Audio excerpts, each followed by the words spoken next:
नमस्कार दोस्तों, विनायक क्लासेस श्री माधोपुर की ऑनलाइन क्लास में आपका स्वागत है। मैं भीमराज मीणा। पिछली क्लास में अपन ने इतिहास का अर्थ, इतिहास की परिभाषा और इतिहास का विभाजन पढ़ा था। आज अपन पढ़ेंगे कुछ संवत और इतिहास को जानने के स्रोतों की चर्चा करेंगे। सबसे पहले तो अपन देखते हैं, जनरली सभी जगह पर या कोई भी सब्जेक्ट रहा हो, आप अक्सर पढ़ते हैं, एक तो होती है ईस्वी और एक पढ़ते हैं आप ईसा पूर्व। तो ये क्या है, इनके बारे में देखते हैं। देखिए, सबसे पहली बात तो अपन बात करेंगे ईस्वी की। इसका तात्पर्य है कि महात्मा ईसा के जन्म के बाद, क्या कहेंगे, महात्मा ईसा के जन्म के बाद जो तिथि चली वो ईस्वी कहलाती है। दूसरा है ईसा पूर्व। इसका तात्पर्य है महात्मा ईसा के जन्म से पहले जो तिथि चली वो कहलाती है ईसा पूर्व। ईस्वी आपकी 0 से 100 की ओर तथा ईसा पूर्व 100 से 0 की ओर चलती है। ये दोनों में अंतर है। फिर देखते हैं, देखो, ईस्वी महात्मा ईसा के जन्म के बाद जो तिथि चली वो ईस्वी कहलाती है और ये तिथि चलती है 0 से 100 की ओर। दूसरा ईसा पूर्व है। ईसा पूर्व का तात्पर्य है महात्मा ईसा के जन्म से पहले जो तिथि चली वो ईसा पूर्व कहलाती है और यह तिथि चलती है आपकी 100 से 0 की ओर। दूसरा आप देखते हैं, देखिए, भारतीय इतिहास में कुछ संवत चलते हैं। सबसे पहले अपन संवत की बात करेंगे तो देखिए, सबसे पहला संवत है विक्रम संवत। कौन सा होगा? विक्रम संवत। और यह विक्रम संवत देखिए कब चलता है? 57 ईसा पूर्व। और इसको शुरू किसने किया? उज्जैन का शासक, जिसका नाम लेंगे विक्रमादित्य, इसके द्वारा यह संवत शुरू हुआ। दूसरा संवत है शक संवत। और शक संवत देखिए कब शुरू होता है? 78 ईस्वी। और इसको शुरू किसने किया? कुषाण वंश का तीसरा शासक, नाम था कनिष्क, इसके द्वारा शुरू हुआ। तीसरा अपन संवत लेते हैं गुप्त संवत। गुप्त संवत की शुरुआत होती है 319 ईस्वी और इसको शुरू किया चंद्रगुप्त प्रथम, जो कि गुप्त वंश का तीसरा शासक था। इसके अगला संवत वाला संवत लेते हैं इलाही संवत। और ये इलाही संवत चला 1583 और शुरू किया अकबर। अब देखिए दोस्तों, कई बार, हालांकि इनसे तो बहुत कम क्वेश्चन आते हैं, क्वेश्चन पुटअप होते हैं इन दो संवतों से। विक्रम संवत कब चला? 57 ईसा पूर्व में। किसने चलाया? विक्रमादित्य, उज्जैन का शासक था, गर्दभिल वंश का था। दूसरा संवत है शक संवत। कब चला? 78 ईस्वी। किसने चलाया? कनिष्क ने चलाया। अब जनरली बात यह है, देखिए, यहां से कई बार क्वेश्चन पूछा गया है कि विक्रम संवत और शक संवत में कितने वर्षों का अंतर है। पहला क्वेश्चन यहां से जो बनता है, देखिए क्या है, विक्रम संवत और शक संवत में कितने वर्षों का अंतर है। तो देखिए कितने वर्षों का अंतर है? 57 प्लस 78 बराबर 135 वर्ष।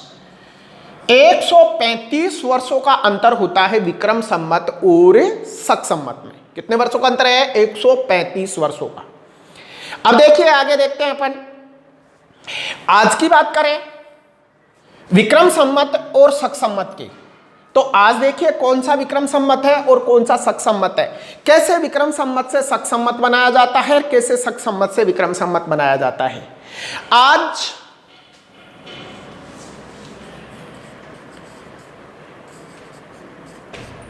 विक्रम संवत और शक संवत, देखिए दोस्तों, आज का शक संवत है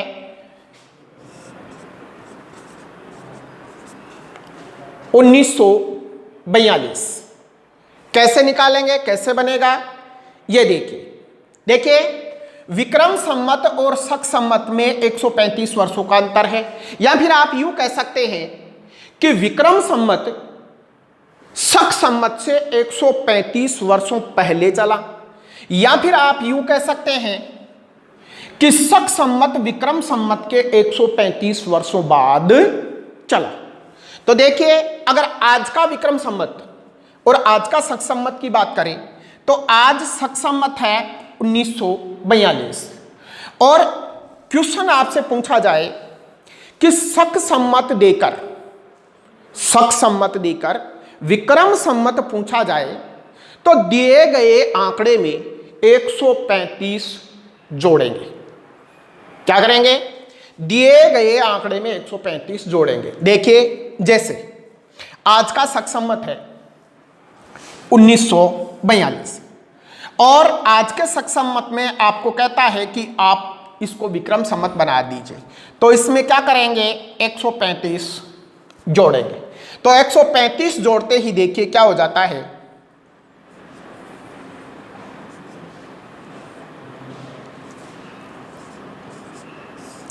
2077 और यही आज का क्या है?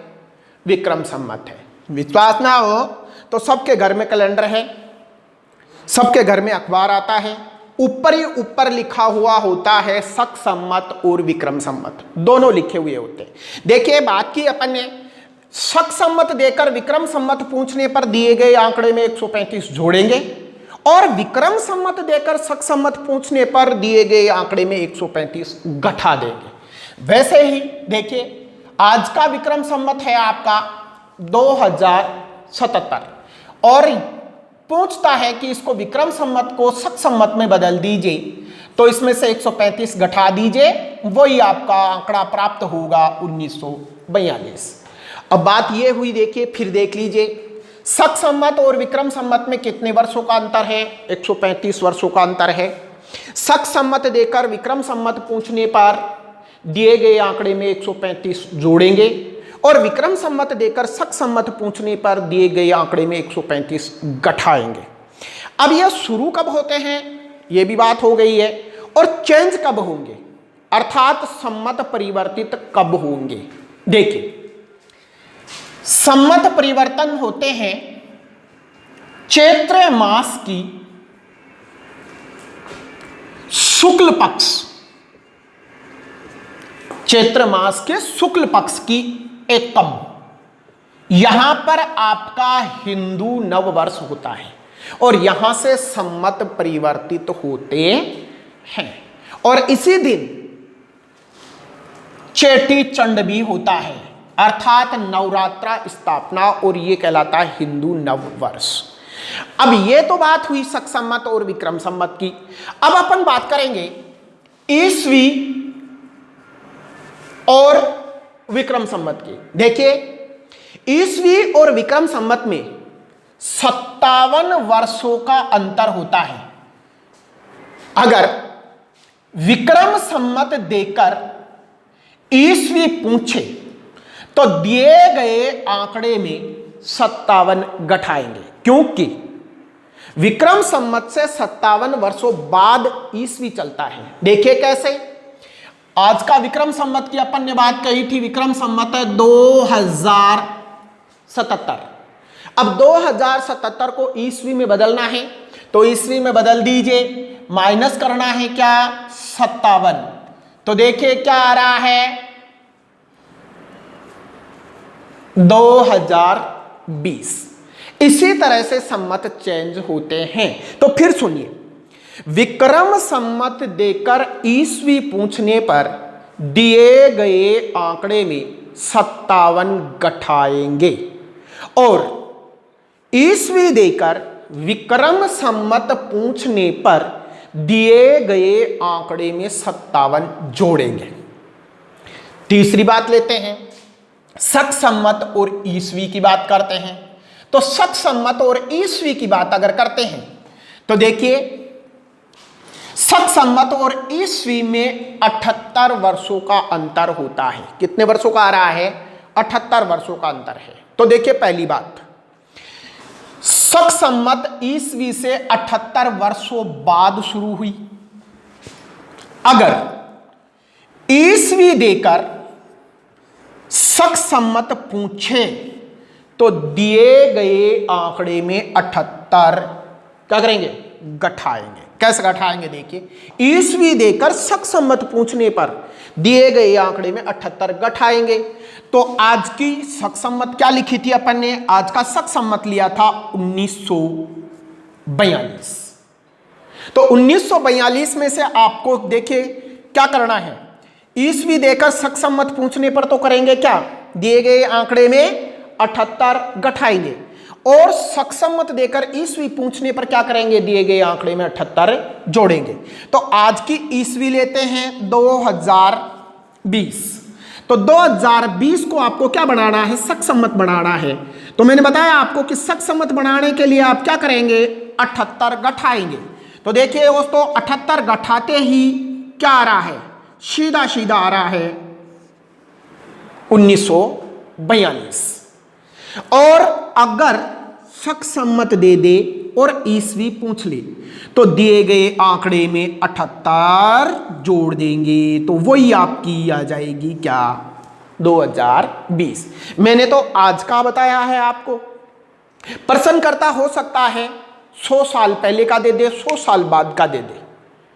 आपको प्लस माइनस केवल 78, 57 और 135 करने हैं। फिर सुन लीजिए, विक्रम सम्मत और शक सम्मत में 135 वर्षों का अंतर होता है।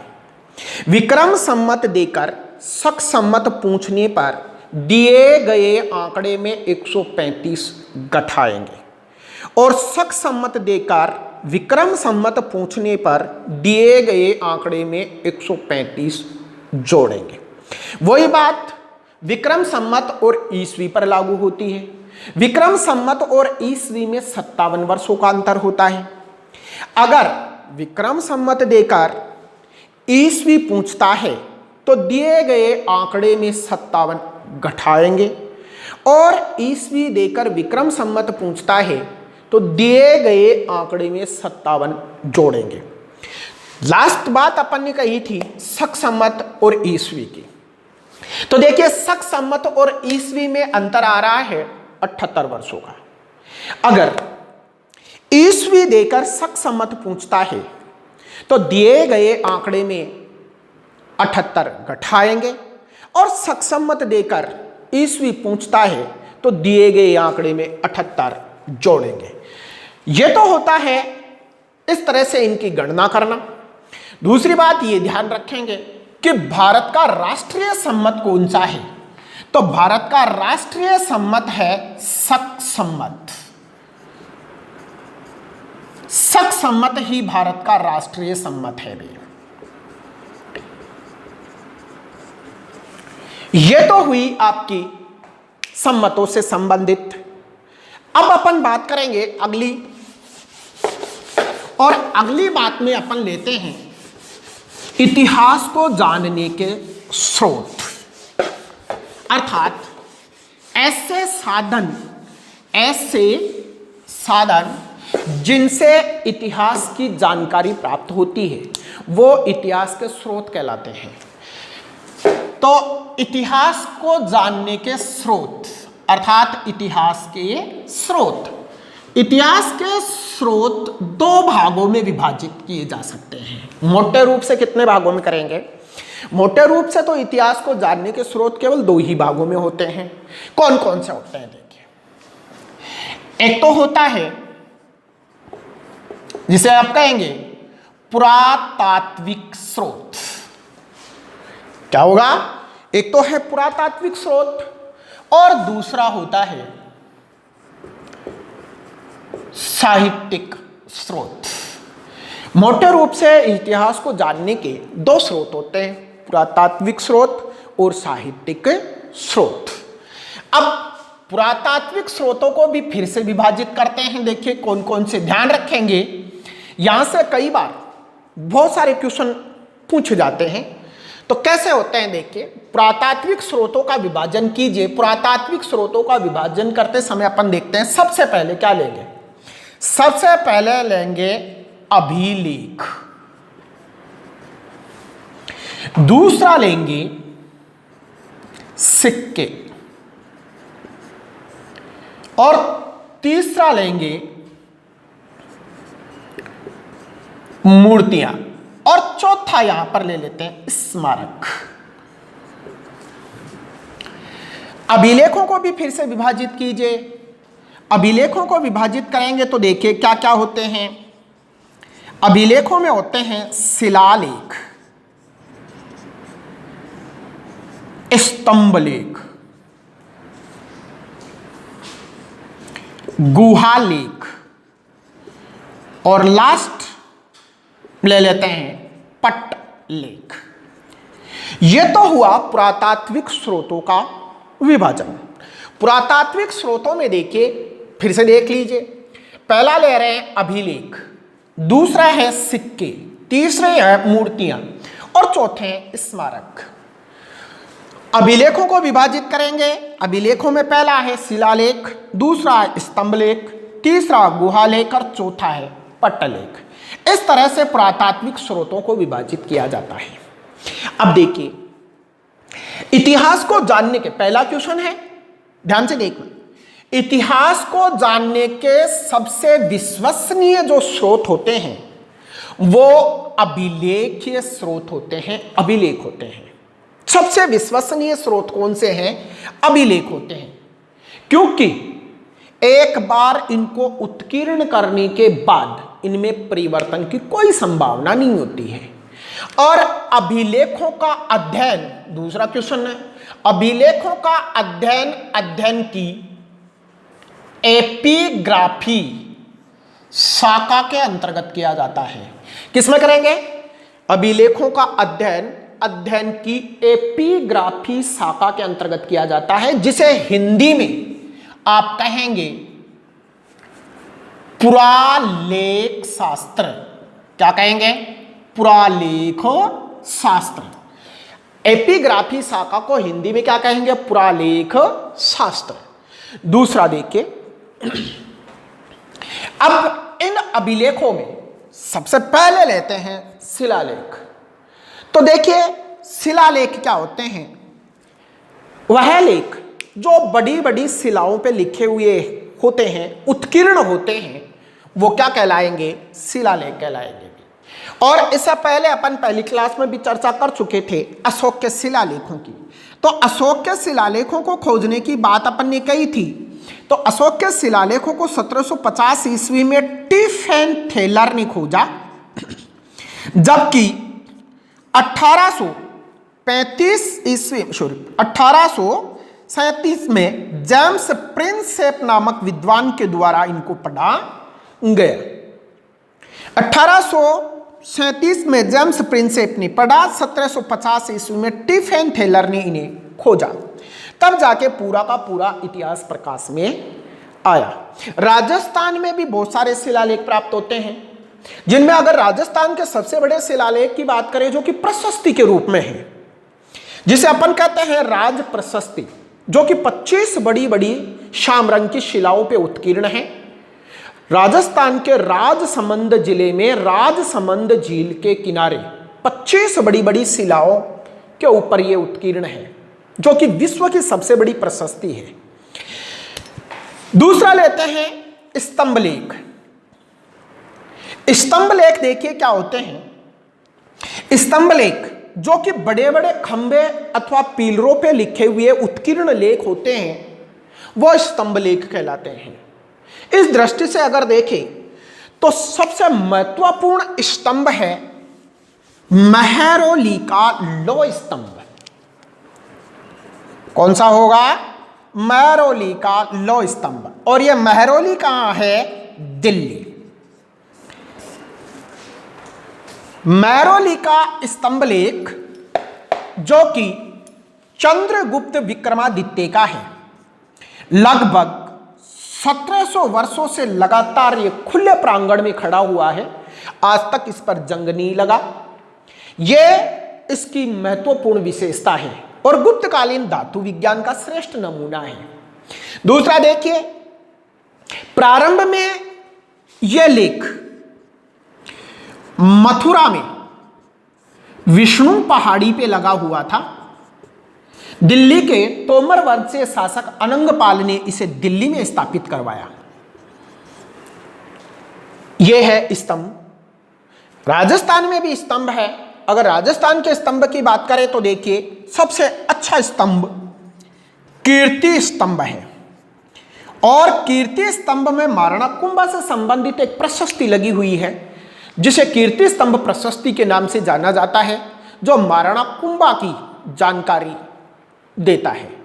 और इस स्तंभ कीर्ति स्तंभ में महाराणा कुंभा की उपाधियां दान गुरु, राजगुरु, हाल गुरु, शैल गुरु, छाप गुरु, अभिनव भारताचार्य, राणो, रासो, राय, रायन, इस तरह की उपाधियां तथा कुंभा के द्वारा लिखे हुए ग्रंथ जयदेव की गीत गोविंद की टीका रसिक प्रिया, संगीत राज, संगीत मीमांसा, सूड प्रबंध, कामराज रतिसार, हरि वार्तिका आदि ग्रंथों की जानकारी भी इससे प्राप्त होती है। तो ये होते हैं स्तंभ। गुहालेख। गुहालेख होते हैं गुफाओं में उत्कीर्ण लेख। गुफाओं में उत्कीर्ण लेख क्या कहलाएंगे? गुहालेख कहलाएंगे। और इस दृष्टि से देखते हैं तो देखिए गुहालेखों में अजंता, एलोरा तथा बाघ की गुफाएं प्रसिद्ध है। अगला है पट्टलेख, जो कि अभिलेखीय स्रोतों के अंतर्गत अंतिम है। और पट्टलेख जो कि किसी संगमरमर की, आजकल संगमरमर की सफेद अथवा काली एक पट्टिका होती है, जिस पर एक लेख लिखा हुआ होता है, किसकी स्मृति में बनाया गया, कब बनाया गया, किसने बनाया। अगर विश्व के सबसे प्राचीन पट्टलेख की बात करें तो विश्व का सबसे प्राचीन पट्टलेख धोलावीरा से प्राप्त होता है। सिंधु घाटी सभ्यता का एक स्थान है धोलावीरा, जहां से खेल स्टेडियम प्राप्त हुआ है। और इस खेल स्टेडियम की दीवार में विश्व का सबसे प्राचीन पट्टलेख प्राप्त होता है। तो ये तो होते हैं क्या? अभिलेखीय स्रोत, पुरातात्विक स्रोत है। पुरातात्विक स्रोतों के अंतर्गत अपन ने देखिए क्या पढ़ा है? अभिलेखीय स्रोत पढ़ा है। और मैंने आपको कहा है कि इतिहास को जानने के सबसे विश्वसनीय स्रोत कौन से होते हैं? अभिलेखीय स्रोत होते हैं। अभिलेखों का अध्ययन की एपिग्राफी शाखा, जिसे हिंदी में कहेंगे पुरालेख शास्त्र के अंतर्गत किया जाता है। अब इसी के अंतर्गत अगला लेंगे अपन सिक्के, कॉइन्स। तो देखिए दूसरा पार्ट है अपने पास सिक्के। एक सिक्के का अध्ययन की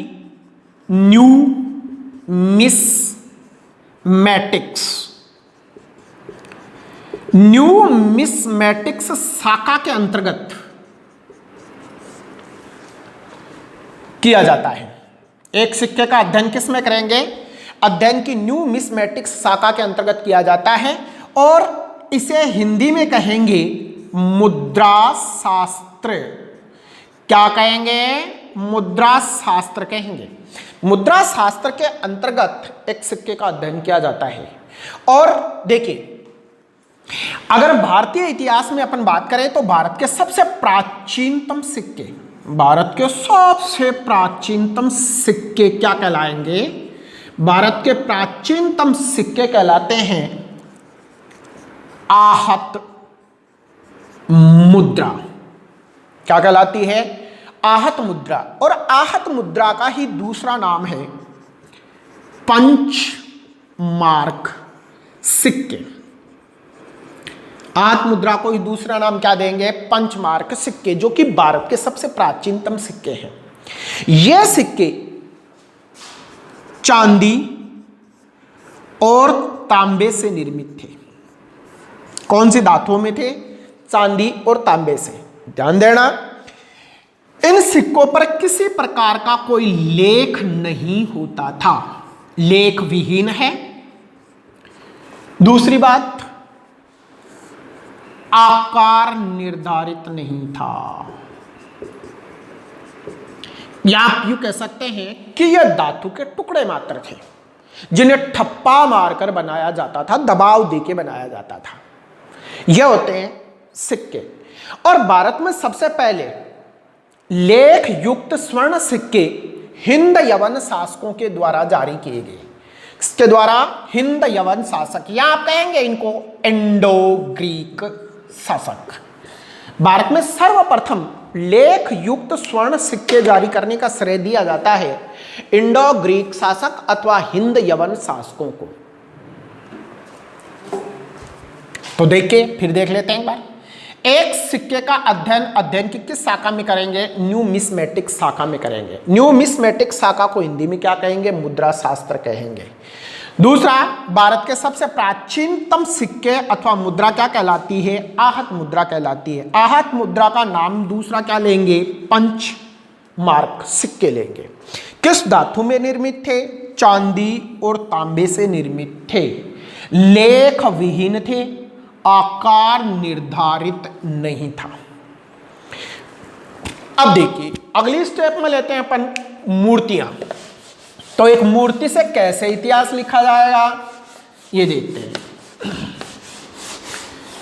देखिए, सिंधु घाटी सभ्यता का स्थान लेते हैं एक मोहनजोदड़ो। और मोहनजोदड़ो से एक योगी की मूर्ति प्राप्त हुई है। इस योगी की मूर्ति ने एक शॉल ओढ़ रखी है। तो देखिए, सबसे पहले अपन बात करेंगे तो शॉल ओढ़ रखी है, इसका मतलब हुआ कि सिंधु घाटी सभ्यता के लोग कपास से परिचित थे। एक बात भाई, शॉल कब होगी? जब कपास होगा। और ध्यान रखेंगे, विश्व में सर्वप्रथम कपास की खेती करने का श्रेय दिया जाता है सिंधु घाटी सभ्यता को। विश्व में सर्वप्रथम कपास की खेती सिंधु घाटी सभ्यता में। और यह भी ध्यान रखेंगे कि कपास की जननी भारत भूमि है। भारत भूमि कपास की जननी है। दूसरा बात देखिए, इस शॉल पर एक अलंकरण बना हुआ है इस तरह का, जिसे कहते हैं टीपतिया अलंकरण। अब शॉल पर अलंकरण है तो इसका मतलब हुआ कि सिंधु घाटी सभ्यता के लोग कसीदाकारी से परिचित थे, कढ़ाई करना जानते थे। और कढ़ाई कब होगी? जब सुई और धागा होगा। इसका मतलब हुआ कि सिंधु घाटी सभ्यता के लोग सुई और धागे से भी परिचित थे।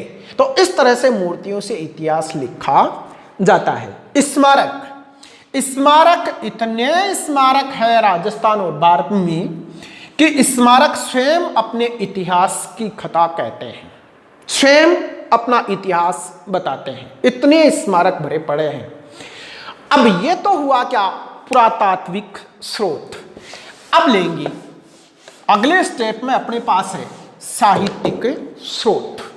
और साहित्यिक स्रोतों को देखिए अपन कितने भागों में बांट सकते हैं।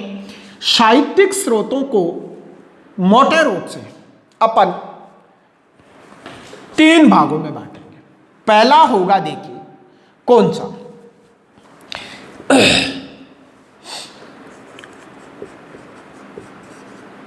धार्मिक। दूसरा लेंगे धर्मेतर, यहां से आप लौकिक भी कह सकते हैं। और तीसरा होता है विदेशियों का विवरण। साहित्यिक स्रोतों को 3 भागों में बांटेंगे।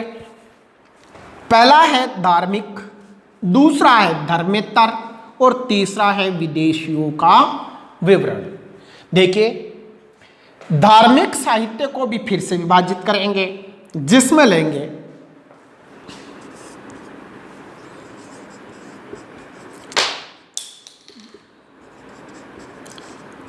ब्राह्मण धर्म, इसे ही आप कह सकते हैं सनातन धर्म। दूसरा लेंगे जैन धर्म और तीसरा लेंगे बौद्ध धर्म।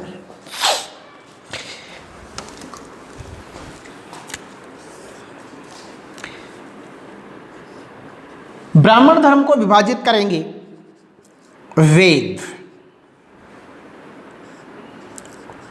उपनिषद,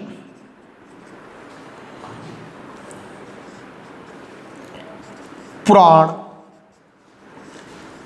और लास्ट में लेते हैं महाकाव्य। महाकाव्य 2 होते हैं, सबको पता है। 2 महाकाव्य हैं, सनातन धर्म, ब्राह्मण धर्म, हिंदू धर्म, आदि अनंत धर्म। इसके 2 महाकाव्य हैं, रामायण और महाभारत। विश्व का सबसे प्राचीन महाकाव्य है रामायण और विश्व का सबसे बड़ा महाकाव्य है महाभारत। रामायण के रचयिता है महर्षि वाल्मीकि और महाभारत के रचयिता थे महर्षि वेद व्यास। और ध्यान देंगे, महर्षि वेद व्यास को ही भारतीय इतिहास का पिता भी कहा जाता है। तो देखिए, अब अपन बात करते हैं इधर वेद। सब जानते हैं संख्या में कितने होते हैं? 4 होते हैं। सबसे प्राचीन वेद है ऋग्वेद और ऋग्वेद में ऋग्वेद का पुरुष सूक्त और पुरुष सूक्त में सर्वप्रथम वर्ण व्यवस्था का उल्लेख है। ऋग्वेद का 10वां मंडल, 10वां मंडल में पुरुष सूक्त और पुरुष सूक्त में सर्वप्रथम क्या है? वर्ण व्यवस्था है। ऋग्वेद का 9वां मंडल पूरा का पूरा सोम को समर्पित है, अतः इसे सोम मंडल के नाम से जाना जाता है। ऋग्वेद के 7वें मंडल की बात करते हैं। ऋग्वेद के 7वें मंडल में भारत के प्रथम ऐतिहासिक युद्ध 10 राज्य युद्ध का वर्णन है। भारत का प्रथम ऐतिहासिक युद्ध कौन सा है? 10 राज्य युद्ध है। और यह 10 राज्य युद्ध वैदिक कालीन नदी परूषणी, वर्तमान नाम रावी, इसके किनारे लड़ा गया। किस किस के मध्य हुआ? एक तो थे राजा सुदास और राजा सुदास के विरुद्ध 10 राजाओं का एक संघ, जिसमें 5 आर्य 5 अनार्य थे। यह भारत का पहला ऐतिहासिक युद्ध है और इस युद्ध में राजा सुदास ने 10 राजाओं के संघ को पराजित किया। तो यह जानकारी कहां से मिलती है? ऋग्वेद से प्राप्त होती है। ज्यादा डीपली नहीं चलेंगे। उपनिषद देखिए,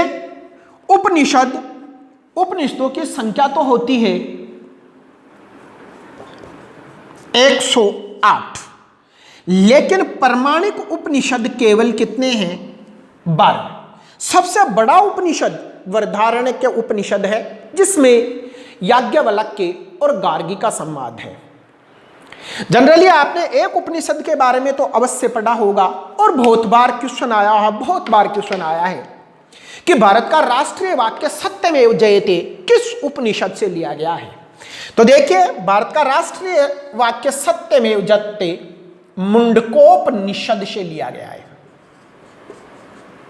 तो इस तरह से उपनिषदों से इतिहास की जानकारी प्राप्त होती है।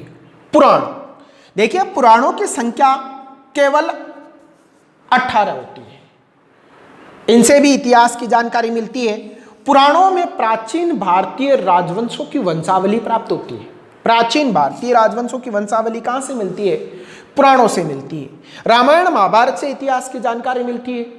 हालांकि आज के परिप्रेक्ष्य में देखते हैं तो काल्पनिक सा प्रतीत होता है, लेकिन स्थान और पात्रों के नाम काल्पनिक नहीं है। श्रीलंका आज भी है, श्रीलंका तब भी था। अयोध्या आज भी है, अयोध्या तब भी थी।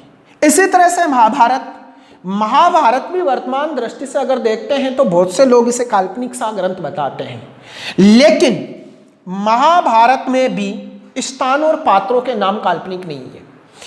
महाभारत में एक महाजनपद का उल्लेख मिलता है जिसका नाम था मत्स्य महाजनपद, और यह मत्स्य महाजनपद राजस्थान में स्थित था, जिसकी राजधानी थी विराटनगर। आज भी विराटनगर मौजूद है, और यहीं पर पांडवों ने अपना 13वां वर्ष अज्ञातवास व्यतीत किया था। और विराटनगर की राजकुमारी उत्तरा अर्जुन के पुत्र अभिमन्यु की पत्नी थी, जिसके गर्भ से परीक्षित का जन्म हुआ, जो आगे चलकर हस्तिनापुर का शासक बना। दूसरा देखिए, जैन और बौद्ध। जैन और बौद्ध दो ग्रंथों की चर्चा करेंगे। अगर बात करें जैन ग्रंथ भगवती सूत्र और बौद्ध ग्रंथ अंगुत्तर निकाय, ये दो ऐसे ग्रंथ हैं जो कि भारत में स्थित 16 महाजनपदों की सूची उपलब्ध करवाते हैं। तो 16 महाजनपदों की सूची कहां से प्राप्त होती है? जैन ग्रंथ भगवती सूत्र और बौद्ध ग्रंथ अंगुत्तर निकाय से प्राप्त होती है। ये तो थे धार्मिक साहित्य। अब अपन बात करेंगे धर्मेतर साहित्य अथवा लौकिक साहित्य की। देखिए, जो लौकिक साहित्य है इसे आप दरबारी साहित्य भी कह सकते हैं, अर्थात अनेक राजाओं के दरबार में जो उनके आश्रित कवि रहते थे, आश्रित लेखक रहते थे, उन्होंने इन राजाओं के बारे में लिखा है। अब यहां पर थोड़ा सा अतिशयोक्ति का वर्णन भी प्राप्त होता है। जैसे उदाहरण के तौर पर अपन बात करें तो पृथ्वीराज चौहान के दरबार में चंद्रबरदाई रहते थे। तो चंद्रबरदाई ने पृथ्वीराज रासों की रचना की।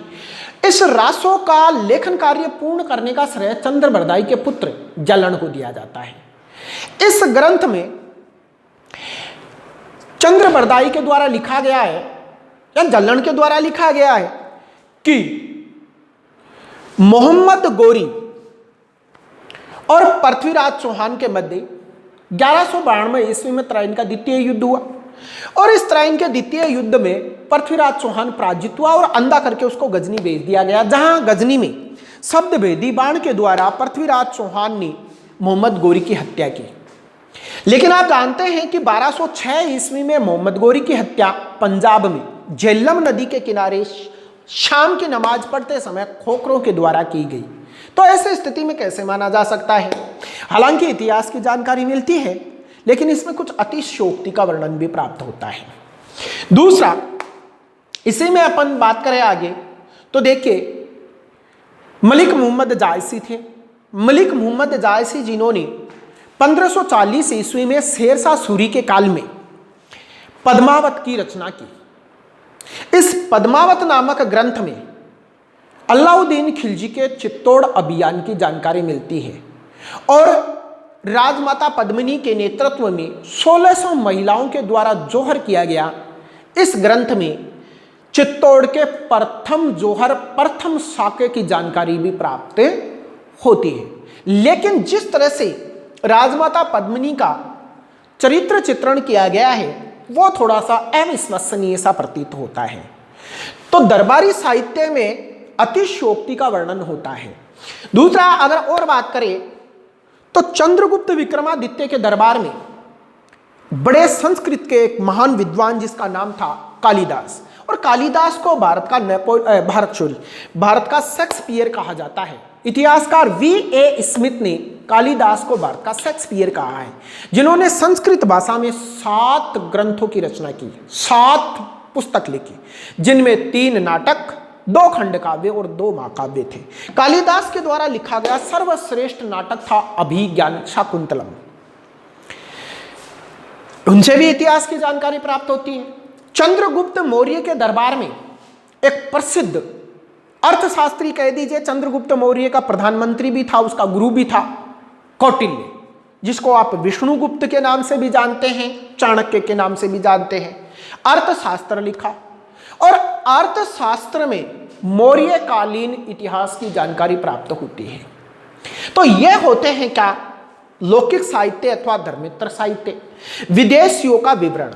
विदेशियों के विवरण में देखिए समय समय पर अनेक विदेशी भारत आते रहे हैं, जिनमें से अगर सर्वप्रथम अपन बात करें तो चंद्रगुप्त मौर्य के दरबार में एक प्रसिद्ध यूनानी यात्री जिसका नाम था मेगास्थनीज। मेगास्थनीज भारत आया और मेगास्थनीज भारत आने वाला प्रथम राजदूत था और मेगास्थनीज ने अपनी प्रसिद्ध पुस्तक इंडिका लिखी। क्या लिखी है? इंडिका।